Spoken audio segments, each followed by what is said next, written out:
Tapagatamratam tapta jivanam kaviviriditham kalmasapaham Shravanamangalam Srimadatatam Bhuvigananti Puryajana. Your words are like nectar, bringing life to scorched souls. They are praised by poets and remove all sin. They are auspicious to hear, wonderful and exalted. Those who spread these words throughout the world are truly giving souls. Welcome everyone to our class on the Gospel of Sri Ramakrishna. We completed chapter 3 last time, and for those of you who like to follow along in the book, we're on page 111. This is chapter 4, entitled Advice to Householders, and the date is August 13th, 1882. So M has been coming for several months now, and his relationship with Sri Ramakrishna has become a very intimate, close and sweet type of relationship. The master was conversing with Kedar and some other devotees in his room in the temple garden. Kedar was a government official and had spent several years at Dhaka in East Bengal, where he had become a friend of Vijay Goswami. Vijay Goswami, of course, was a member of the Brahmo Samaj. He and Keshav were very good friends, but then there was a split, and Keshav's organization and Vijay's organization became two separate branches, you could say, of the Brahmo Samaj. But Vijay was I said several times that Keshav was the one who really appreciated Sri Ramakrishna. I should amend that, because of the Vijay Krishna Goswami, he also appreciated Sri Ramakrishna and had tremendous reverence for him. And Sri Ramakrishna recognized in Vijay that he was not in the right place, that the Brahmo Samaj was really not the proper place for him in terms of the blossoming of his inner spiritual life. And he used to say that Vijay was born in a family of devotees, that he had that samskara within him. And he was right. Vijay eventually left and took sannyasa and became known as really a great Vaishnava saint. He had a big following later. He was from East Bengal, at Narayanganj area, not too far from Dhaka and not too far from where Nag Mahasaya was from. And my first visit to that place, we went and tried to find where his house was. So many years later. But Vijay Krishna Goswami, it turns out, is not a very uncommon name. So it was kind of a wild goose chase. We ended up in one or two places that were some other Vijay Krishna Goswami. But in any event, he was a great devotee. Kedarnath was also very devoted to Sri Ramakrishna. He had some unusual habits and was a member of some of these kind of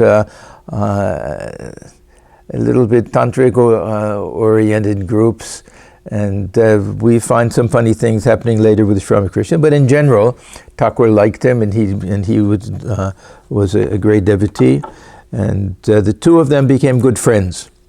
Kedarnath was actually from the Hali Shahar, the birthplace of Ram Prasad. That was the town that he was from, but he went to Dhaka for work there, so they became friends there. So the two would spend a great part of their time together talking about Sri Ramakrishna and his spiritual experiences. Kedar had once been a member of the Brahmo Samaj, so both of them were previously members. Of course, at this time, Vijay Goswami is still a member, but the other group. He followed the path of bhakti. Spiritual talk always brought tears to his eyes. It was 5 o'clock in the afternoon. Kedar was very happy that day, having arranged a religious festival for Sri Ramakrishna. A singer had been hired by Ram. This will be Ram Chandra Datta, Swamiji's relative. I'm not sure how close a relative, but they were related. And the whole day passed in joy. The master explained to the devotees the secret of communion with God. Master, with the realization of Satchidananda, one goes into samadhi. Now, this samadhi, what is this samadhi? This, of course, comes up over and over and over again, that Sri Ramakrishna talks about it like, going to the corner grocery store or something. It's a very simple thing. Well, once you go into samadhi, it's actually a very, very rare thing. I remember many, many years ago, Swami Atmajnanananda was visiting the New York Center, and I went to see him there well before I joined. This will be probably 1975, something like that. And somebody asked him, had he had samadhi, or did he know people? And he said, you think people are just walking around the streets of New York going into samadhi?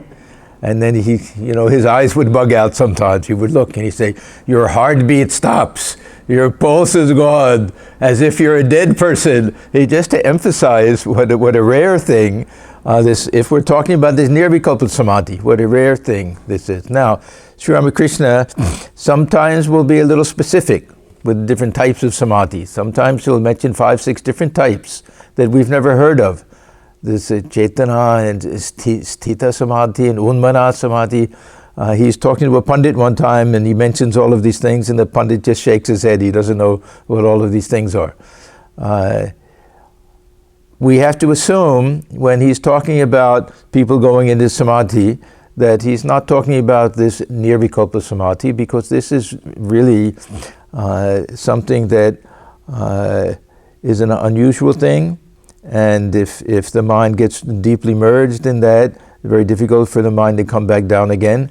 So when he just makes statements like, with the realization of Satchidananda, one goes into samadhi, then duties drop away. So it's very clear he's talking about having that experience and coming back and maybe living in the world, even being a householder, that once you have samadhi, you come back and your duties drop off.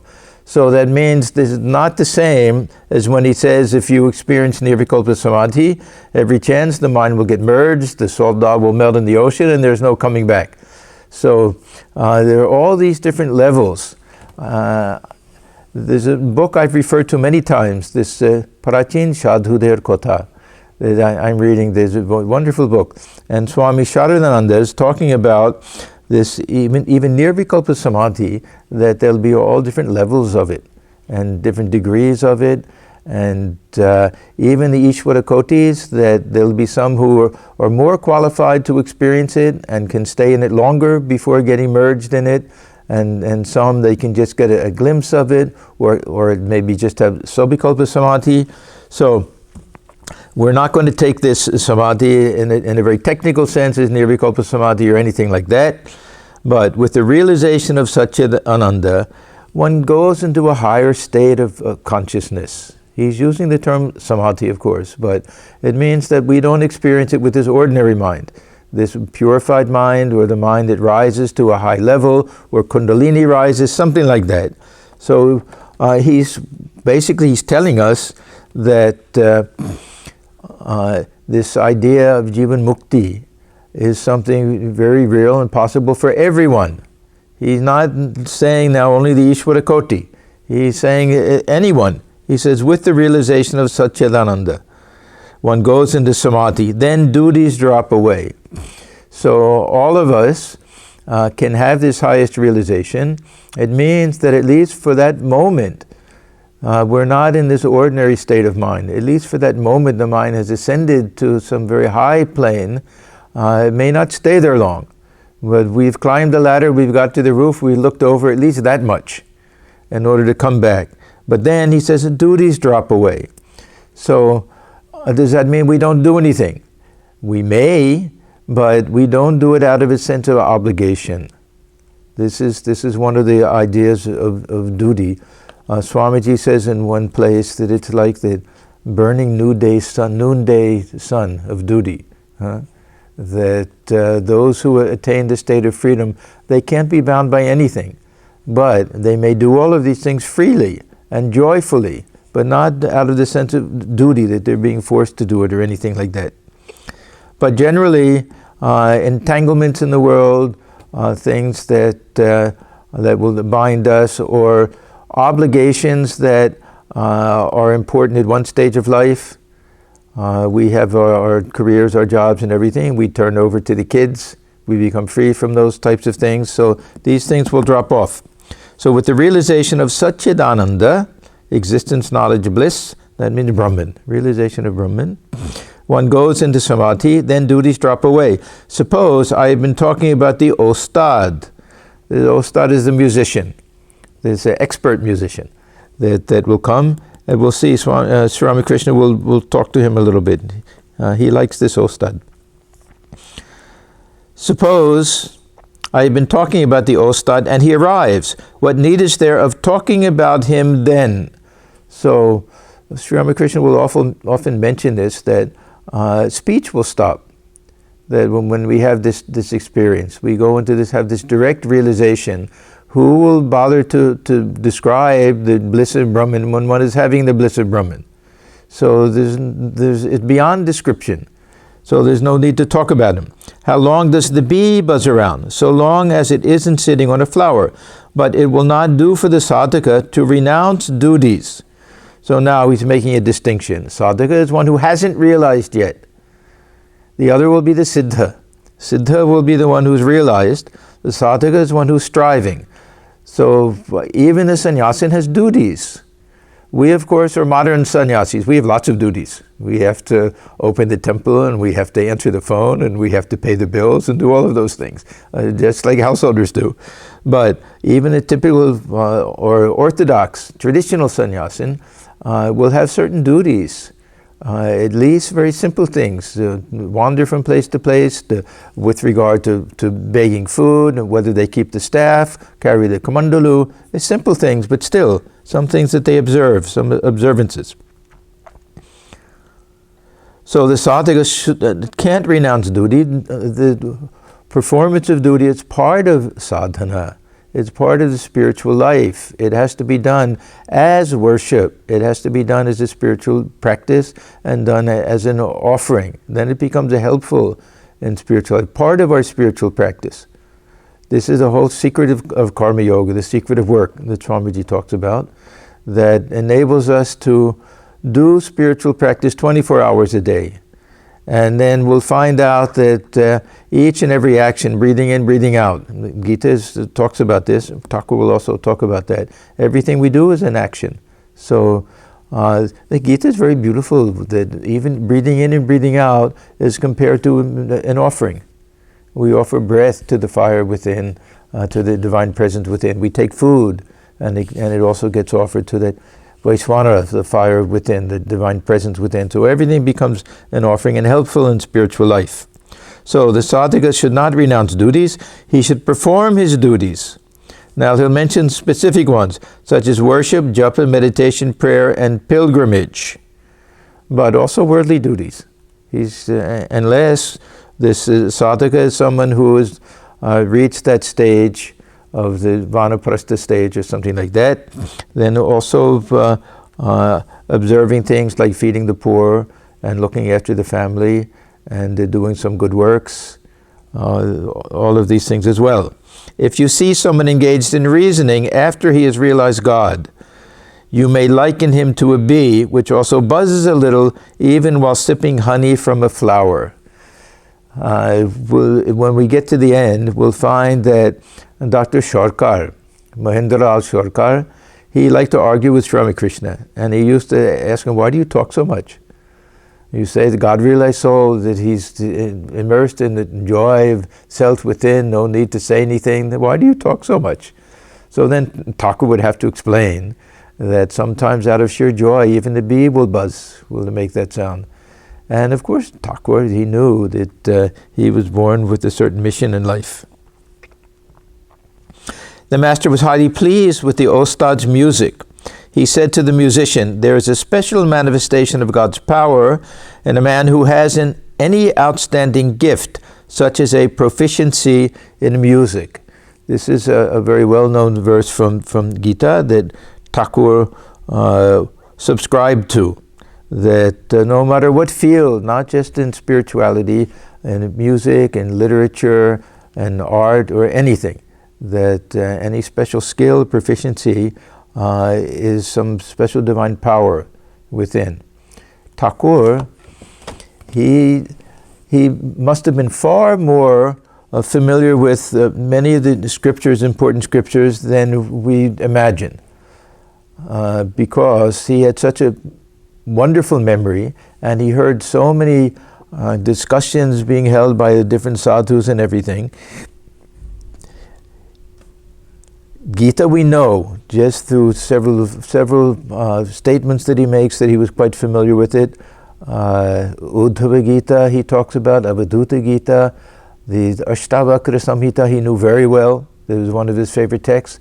He would very often ask people to read things out to him, or he would attend these discussions with the pandits and the sadhus and everything. So he was very well versed. So it is very, very likely that he knew that verse from Gita, whether it was memorized or not. He knew the meaning of it, the substance of it. Musician. Now we'll see this musician has a little substance. He's not going to ask about any worldly things. He says, "Sir, what is the way to realize God?" This is the one question that comes up over and over again. Upai ki. What is the way? Master. And Thakur will give different answers. It'll depend on whom he's talking to and what his mood is at the time and what he thinks is helpful for the person and who else is in the room, who else is listening. Here, it seems like it'll be mostly householder devotees.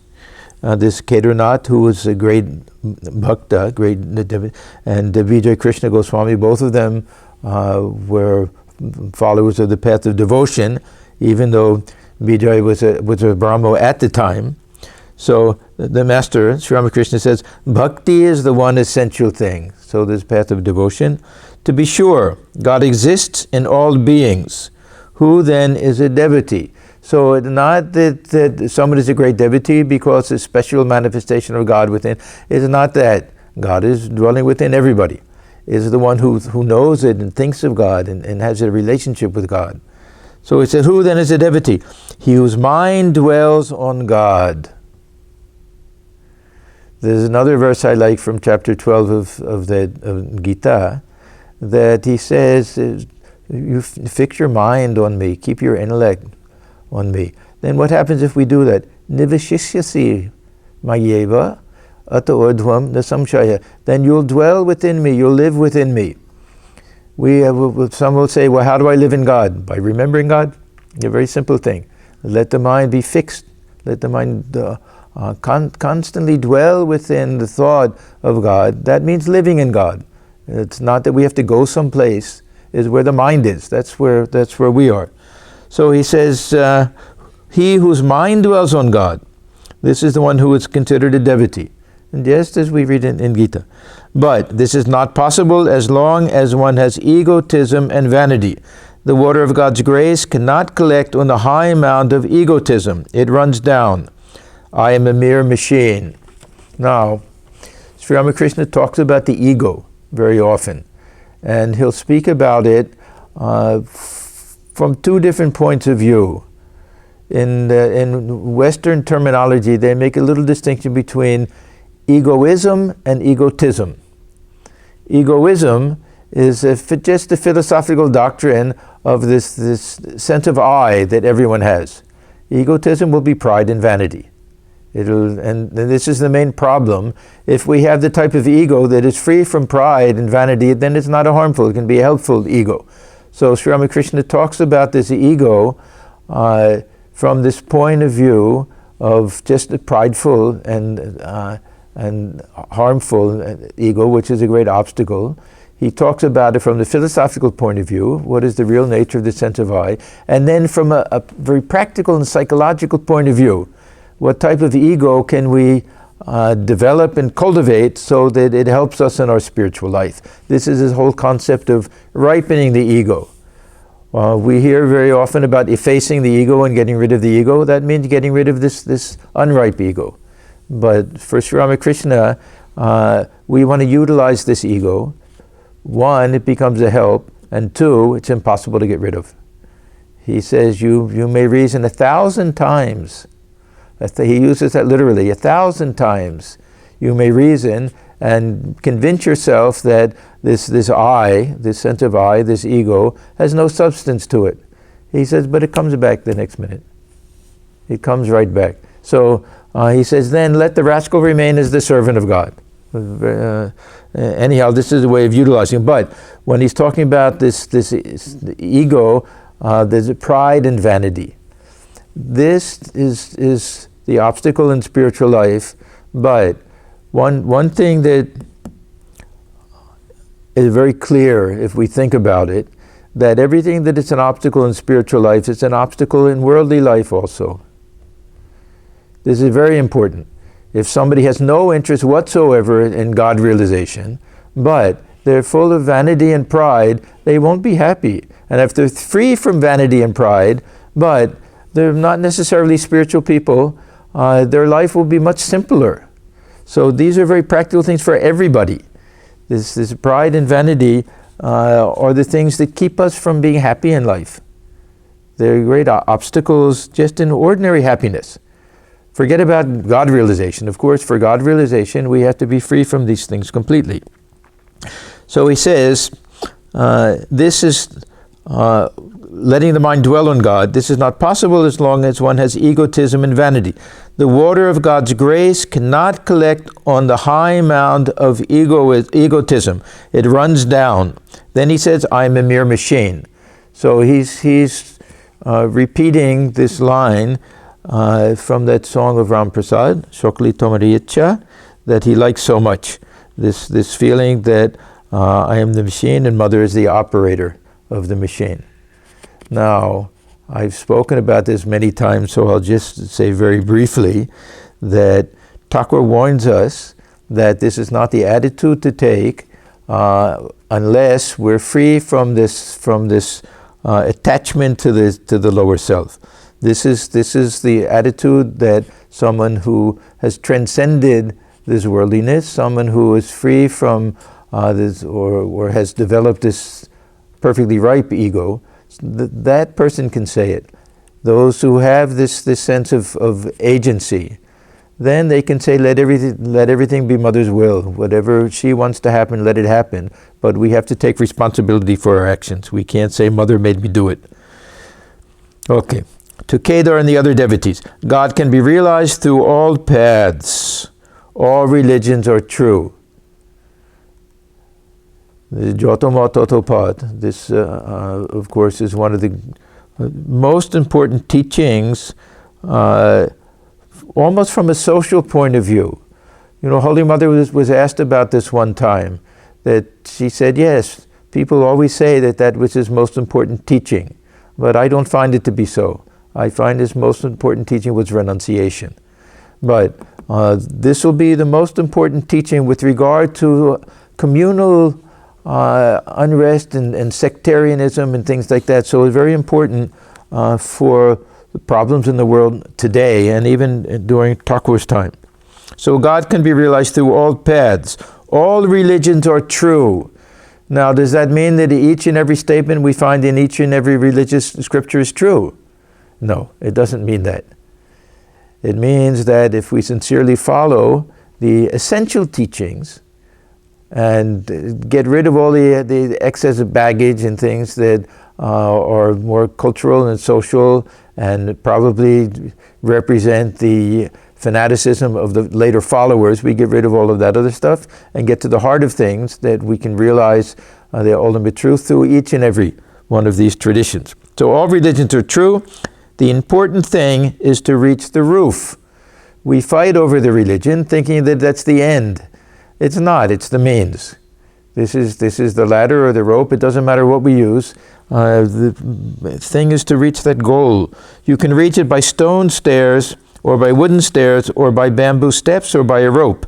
You can also climb up by a bamboo pole. So all of these, Thakur will even say that we want to get into a house, there are many doors and entrances that we can, in order to get into a house. You can even enter through, you know, in the old style houses in India. I lived in one of these houses, that the bathroom will be in the very back of the house, and there may not be all plumbing and everything. Scavenger may have to come through the back door, so that he'll never enter into the house, and clean out the latrine, and then leave that same way. That's also an entrance into the house. One can enter into that. So Thakur says, one can even enter that way, but it's not a clean way. Better not to go that way. But when he's talking about, because people would criticize some of these other groups. There were so many during Thakur's time. This Kotavaja and Ghoshpada and Sahajiya, the many groups that had these tantric practices and things, and taking of wine and mixing of men and women, and all these that Thakur didn't subscribe to. Other people would criticize, and he would say, yes, but this may also be a path. If someone is sincere and follows it and realizes and tries to not follow all of these impure things, but it's like entering the house through this back door that goes into the paikana, to the latrine, to the bathroom. Okay. You may say that there are many errors and superstitions in another religion. Yeah, and everyone will say it, but they don't like to say it about their own religion. I remember hearing a definition of mythology, that mythology is the philosophy of everybody else's religion. It's, or not philosophy, but say creation stories and everything. That means that we think that our creation story is true. So the Christians will say, yes, Adam and Eve, first man and woman. And then the Hinduism is so many different creation stories, and churning the ocean and all of that. Yeah, I say that's mythology. That's the way it happened. Yours is mythology. But actually, they're all mythology. And mythology, I gave a talk once, and somebody got very angry. He said, you're calling this mythology. And I tried to explain, mythology is a good thing. It's not that we're saying that it's nonsense, that it's just a mere myth. It's a symbolic way of trying to explain something. We shouldn't take it literally, that's all.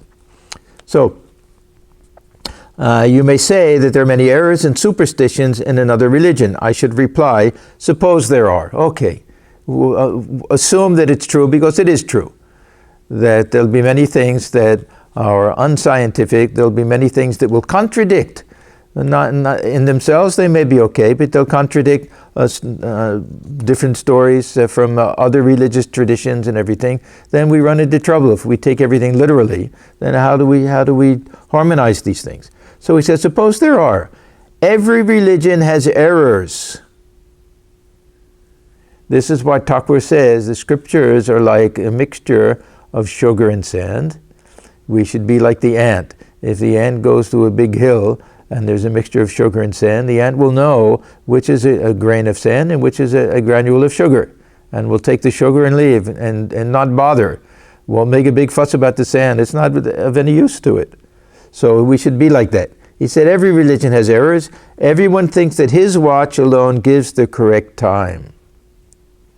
It is enough to have yearning for God. So this is the whole point. That it's not the value of the scripture or the tradition or the culture. It's the yearning of the heart of the devotee that is the important thing.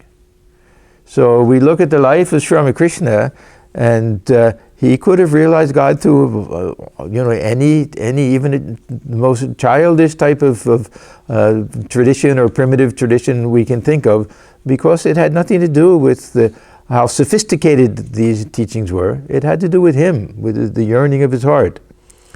So it is enough to have yearning for God, vyakulata. This, of course, was the main teaching. It is enough to love him and feel attracted to him. Don't you know that God is the inner guide?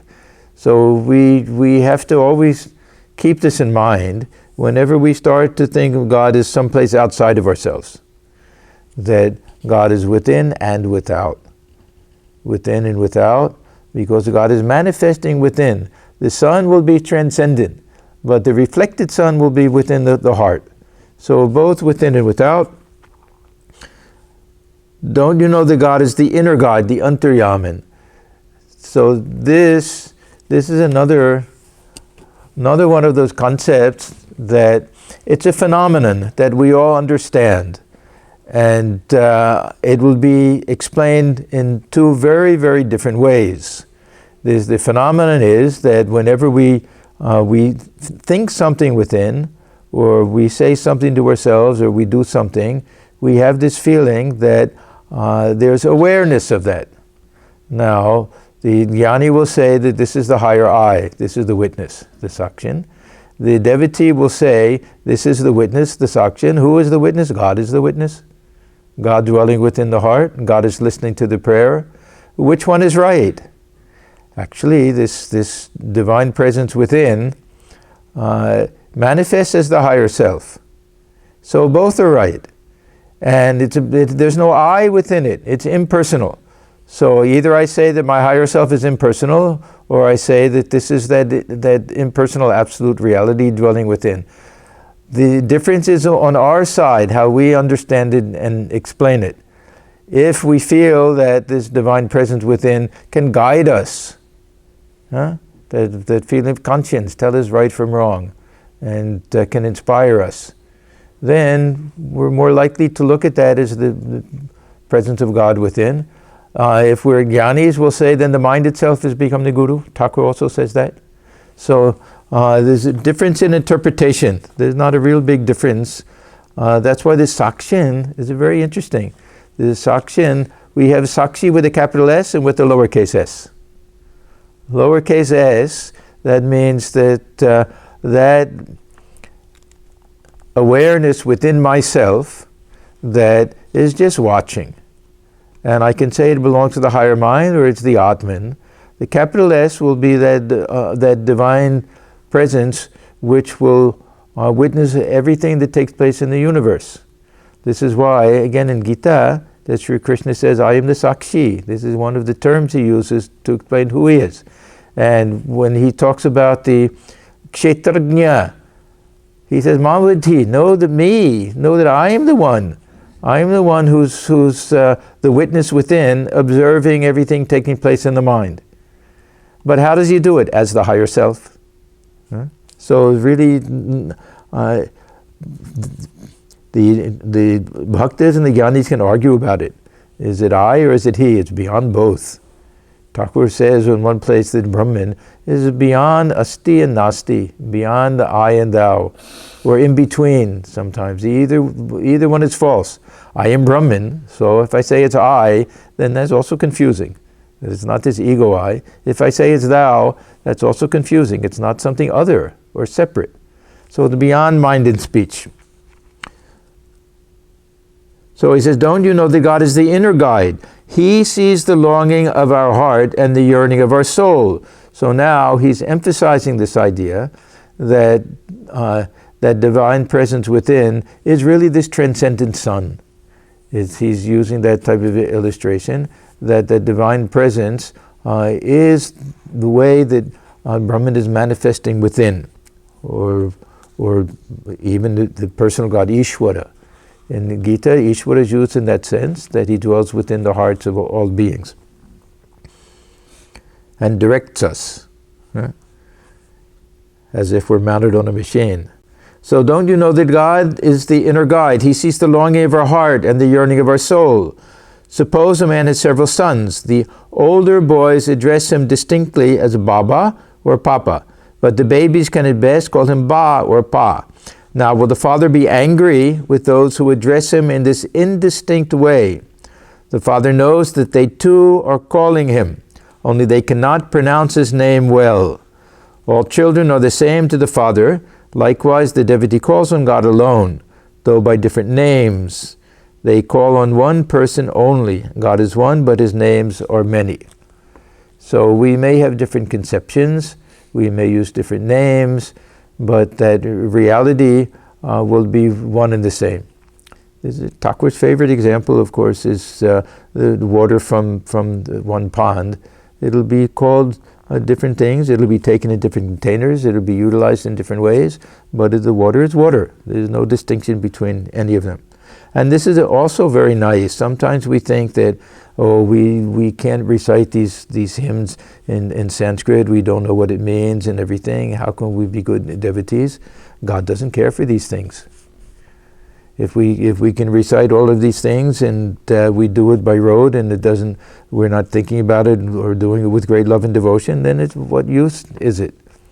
So we have this nice line, Bhavagrahi Janardana, that God looks into our hearts. He accepts our love. He doesn't care how much we know of all the rites and rituals and stavas and all these things. Okay, so that was a short day. Now we get to Thursday, August 24th, 1882. So August 13th, so this is the, 11 days later. Sri Ramakrishna was talking to Hazra on the long northeast veranda of his room when M arrived. He saluted the master reverently. So now we're back in Dakshineshwar. Hi, Kumkum.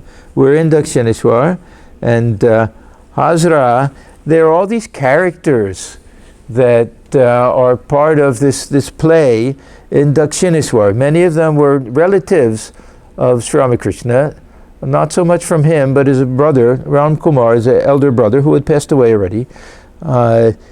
He's the one who became the favorite of Rani Rashmani, because he's the one who settled that whole big problem. The problem was none of the Brahmin priests would come and serve in any of the temples because she was from a lower caste. So he solved the problem that you sign it over to your guru, who's a Brahmin, and then they won't hesitate to do it. He said, I like that answer and I want you to be the one. So he came, and then after a while he convinced Ramakrishna to also, he became a priest there, and then little by little many of their relatives or people from their village, nearby villages. So Hriday came from Shihor, not too far from Kamarpukur. He was related, Ramlal, the son of Thakur's brother. So many of them were either relatives or friends, known people. In those days, in those villages, they were all mixed villages in the sense that they would be people from different castes. Kamarpukur was named after the blacksmith caste. Yeah, so originally it was a black, but every village would have to have at least one Brahmin family, because they would have to serve in the temples and do a puja for others and everything. So many of these villages will just have a few families like that. That's why when they were searching for a bride for Sri Ramakrishna, there weren't that many options. There weren't too many Brahmin families in the nearby villages. Jainabati, maybe there were one or two, something like that, and they kind of knew each other. So Thakur could say, you're looking here and there, that don't you know that she's waiting for me in Jainabati? She's been marked with a straw.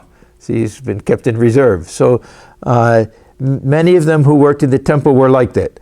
And many of them, because they knew Sri Ramakrishna or from that area and everything, they thought, well, there's a big fuss about him.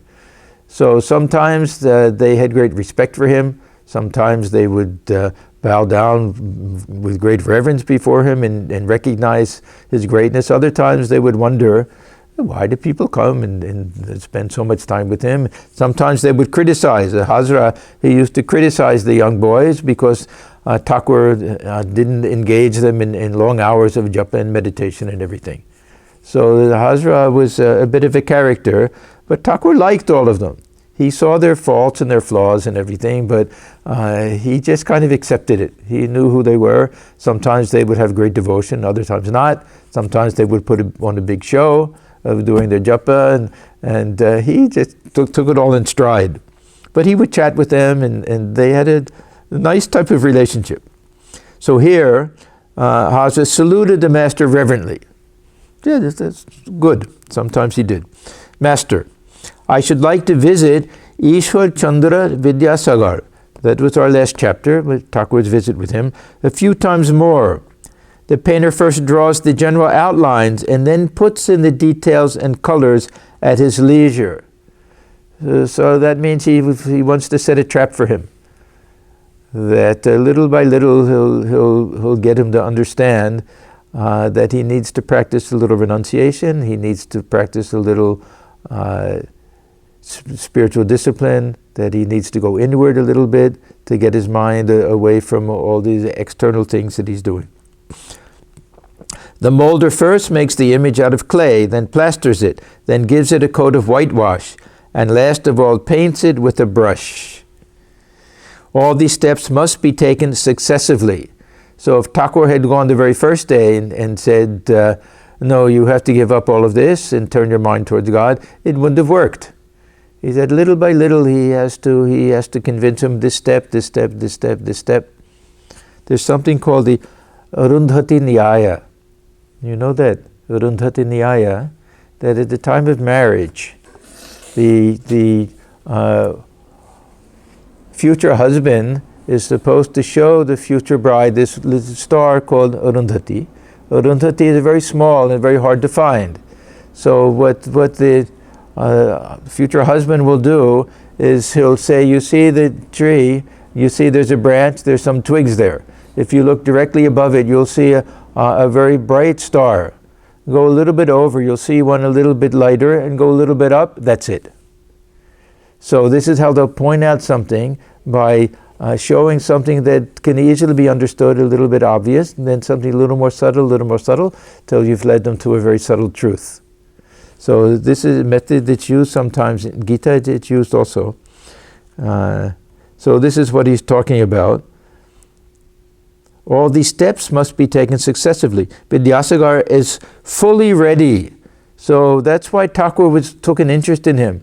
He saw that he had tremendous potential, the potential within for him to have some high realization, because he was a very sattvic person, a good-hearted, kind person. He's fully ready, but his inner stuff is covered with a thin layer. He is now engaged in doing good works, but he doesn't know what is within himself. God is hidden within him. God dwells within us. If one knows that, one feels like giving up all activities and praying to God with a yearning soul. So the master talked with M, and now standing, now pacing up and down the long veranda. Master, a little spiritual discipline is necessary in order to know what lies within. Okay, this is what we call an understatement. A little spiritual discipline. Of course, for most people, is many lifetimes of very hard spiritual work. So Thakur is being a little bit lenient here. A little spiritual discipline is necessary in order to know what lies within. Of course, M belonged to the inner circle, the Antaranga circle. Sometimes we think the Antaranga inner circle is just the direct disciples, monastic disciples. They of course belong to it, but we have to say that M and Balaram Bose and Girish and Ram probably and some others, they also belong to that inner circle. That means they're not ordinary devotees. For them, this awakening can come with a little spiritual practice, but they've come into contact with Sri Ramakrishna. That'll in itself will be enough to awaken something. So that's not the ordinary case. So he says, a little spiritual discipline is necessary in order to know what lies within. M, is it necessary to practice discipline all through life? Now, obviously, if one gets God realization, then you don't have to. But are there stages? Can we reach the point where we don't have to be so particular about time and place and all of that? Thakur talks about this very often, these different stages. Master, no. So that means it's not necessary for everyone to practice discipline all through life. It may be, for most people it may be, but not for everyone. But one must be up and doing in the beginning. So we shouldn't think that Thakur didn't emphasize self-effort. He said so many times that you have to work very hard. He talks about how hard the farmers work to bring water to the field, and he gives so many different examples. So, and we see how he encouraged his monastic disciples, how much spiritual discipline and practice they did, even after having some realization at the touch of Sri Ramakrishna. Even after that, how many long hours they would spend in solitude, going to Vrindavan and Benares and Narmada, all different places, wandering on foot, begging their food, and spending long hours in meditation, even after having this highest realization. So one must be up and doing in the beginning. After that, one need not work hard. So that's like saying after we've climbed 99 rungs of the ladder to get to the roof, that is not too hard to climb the last one. So we have to work pretty hard in the beginning. Now he'll give the example of the breeze of grace. The helmsman stands up and clutches the rudder firmly as long... Oh no, this is... No, okay. The helmsman stands up and clutches the rudder firmly as long as the boat is passing through waves, storms, high wind, or around the curves of a river, but he relaxes after steering through them. As soon as the boat passes the curves and the helmsman feels a favorable wind, he sits comfortably and just touches the rudder. Next, he prepares to unfurl the sail. So this is that main thing, and gets ready for a smoke. So that means he doesn't have to do anything. The wind itself will take it. Now this is what Sri Ramakrishna calls this Anukul Hawa. This is my favorite expression in the entire gospel. Anukul Hawa. We can just picture this gentle breeze. I remember so many times being in India before the monsoon season comes, when it's burning hot. And it's unbearable, and everyone is praying, when will the rains come, when will the rains come? And then I remember one time temperature probably dropped 30 degrees in an afternoon. Fahrenheit, of course, 30 degrees, and you feel that breeze come, and it's so cool and refreshing. So this is Anukul Hawa. So he says in spiritual life, sometimes at some point this will come, that we work as hard as we can, and then something happens, and everything becomes smooth and spontaneous and effortless. This is that Anuraga stage, and the Anukul Hawa. He says this favorable breeze. It's such a nice concept. It's so something to dream about. Kumkum, what do you think? Anukul Hawa. Just to repeat those words, it gives great hope that one day that'll happen, and we'll just be carried along. We won't have to do anything. We just sit back. Picture when the sail is up, and the breeze is directly behind us. Other times you have to tack. You have to go back and forth. If you've ever been on a sailboat, and the wind is coming from an angle, you can go this way and that way. But if you have the sail straight up, the wind won't catch it. Even if the wind is coming from the side, directly from the side, you can keep going forward by tacking back and forth. If it's directly behind, then it's full sail. When you just put the sail up, you don't have to steer even. You can just tie it up so that you're going straight ahead and lean back, nothing to do. No effort. So this is that state of shama. After we've gone through karma, the karma karamuchite. The Gita says in the beginning, that when we're trying to reach this plane, then we have to work very hard. After that, shama, we just sit back and relax. The shanti, that stage comes.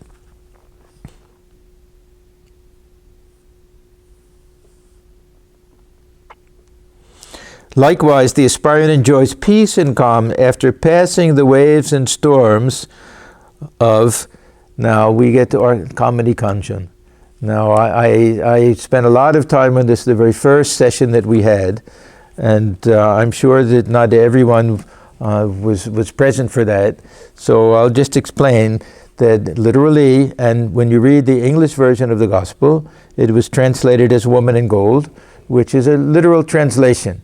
But it's confusing to people, and of course nowadays it sounds a little misogynistic, and we certainly don't want any women to feel hurt by this. So let me just take a few minutes and try to explain again what Thakur meant. First of all, this word kamani. Kamani, actually there's no negative meaning to it, there's no pejorative meaning to it. Those who are not familiar with it and know a little bit of Sanskrit, they'll think that this will mean lustful, possessing kama, lustful. But for some reason, in the feminine, kami will be lustful in the masculine. In the feminine, somehow it means an attractive woman. The lust is on the side of the man, not on the side of the woman. And this word kamini, it's a name that's given. The parents will give it to a daughter. And very often, if you read all of this, go through the songs in the gospel, very often it's applied to the Divine Mother herself, Kamini. The second wife of Girish Ghosh, after his first wife passed away, her name was Kailash Kamini. So Kamini is very often the consort of Shiva. And it just means that the obstacle in spiritual life is the lustful attitude and a greedy attitude. That's what the gold part is. So this lust and greed and anger. Thakur doesn't talk about anger so much, but these are the three in the Gita that says these are the three gates to hell. Kama, Krodha, Lobha. These three things. Now, why always woman? Why not man? Because he's talking to men. When he talked to women, he would say the same thing. That beware that you don't get attached to some man, that this can be a great distraction in spiritual life, and we want to have an attachment to God, not to any other type of human being. So we shouldn't take this in the wrong way, and this is why I always will say lust and gold when it says woman and gold, because I was instructed by Swami Swahanandaji one time. He said, in any public reading, if you're doing these readings, then say woman and gold. There's no harm, because this is just a translation anyhow. It's not that we're changing the original wording or anything. So he's talking about the storm. That means in youth, that lust is a very strong passion, and greed for many people also, and pride and envy, all of these. So we can take this to mean all of the passions. This tremendous desire for wealth, tremendous desire for power, and for name and fame. All of these, everyone will have something that is more of a problem and more of an obstacle than others. But Thakur emphasized these two. Some are born with the characteristics of the yogi, but they too should be careful. It is lust and gold alone that is the obstacle. It makes them deviate from the path of yoga and drags them into worldliness. Perhaps they have some desire for enjoyment. After fulfilling their desire, they again direct their minds to God, and thus recover their former state of mind, fit for the practice of yoga. Now, if we ever think that, why do we feel lust? If we ever think like that, and we think, we must be terrible people, we can remind ourselves that Thakur even told Rakal, his beloved disciple, who was his own spiritual son, he said, go home, have some fun with your wife sometime. No harm for him. And he had a child, of course. And M, so many of them. You think after M came to Sri Ramakrishna, he stopped having children? I think he had 3 children afterwards. So we shouldn't take this as something that is particular to us. We shouldn't feel guilty about it or anything. But what Thakur is saying, that if we want to realize these higher states, then the mind has to be free from anything that pulls it away, whether it's the desire for power and money and name and fame, or lust and gold, any of these things, that we have to have some control over the mind. But he says, after fulfilling their desire, they again direct their minds to God. This is another very interesting thing. We had one of our great swamis of our order, and we're getting towards the end. Gopesh Maharaj, Swami Sardeshanandaji. He was not just a disciple of Holy Mother, but an attendant of Holy Mother. He lived with her for a long time, and he was considered to be one of the great saints of our order. I met him twice, and it was a wonderful experience. Yes, you just felt a glow coming out from him. And he was a very, very thoughtful person. I recommend to everyone, if you do a search, YouTube for Swami Swahananda reminiscences, and listen to his reminiscences of the Swami Saradeshanandaji, because he was very, very close with him, very much inspired by him. He was the one Swami that Swami Swahanandaji turned to for advice. And Swami Swahanandaji says that he was unusual in that he looked at things from a different angle. And he used to say even that those who have a fall, sadhus can also have a fall, it'll happen sometimes, that some lust will overcome them and they'll give into it, and very often they're just kicked out. And he was always, even though he was a very, very austere sadhu, very austere and very strict with himself, he would say that we have to understand that sometimes something like this may happen. It may be just, it'll happen once, they'll get it out of the system, they'll come back, they'll be a better sadhu afterwards. Very unusual. Very few of even our senior sadhus will have such a liberal attitude. So this is what Thakur saying, after fulfilling their desire. So it says this Rakal, perhaps he just had that one desire, and Thakur knew that.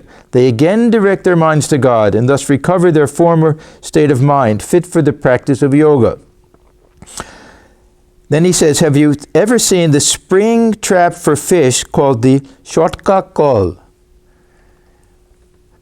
No sir, I haven't seen it. This will be a village thing, of course. Master, they use it in our part of the country. One end of a bamboo pole is fastened in the ground, and the other is bent over with a catch. So that means it's on tension. It can spring back. From this end, a line with the hook hangs over the water, with bait tied to the hook. When the fish swallows the bait, suddenly the bamboo jumps up and regains its upright position. So a type of trap, it can even impale someone or something like that. So he's saying that sometimes we'll get some urge for something and it'll bend us out of shape, and that somehow we'll experience it, we'll see it was a mistake, this and that, and we'll regain our earlier stature. Again, take a pair of scales, for example. If a weight is placed on one side, the lower needle moves away from the upper one. The lower needle is the mind, and the upper one God. The meeting of the two is yoga. So something is weighing us down. This attachment to the world is weighing us down, to lust and gold and pride and anger, all of the passions and everything, that it's keeping us from attaining that state of yoga. Unless the mind becomes steady, there cannot be yoga. It is the wind of worldliness that always disturbs the mind, which may be likened to a candle flame. If that flame doesn't move at all, then one is said to have attained yoga. Again, a direct reference to the Bhagavad Gita. Okay, let us stop there. And I will close with a chant. Om Niranjanam Nityam Ananta Rupam Bhaktanukham Bhathur Vikraham Vai Ishavataram Parameshamedhyam Tam Ramakrishnam Shirasa Namama. We bow our heads before Sri Ramakrishna, who is stainless, of infinite nature, whose heart melts in sympathy for his devotees, who is an embodiment of the Divine and the Supreme Lord, and ever worthy of our worship. Om Shanti, Shanti, Shanti. Peace, peace, peace be unto all. Thank you, everyone.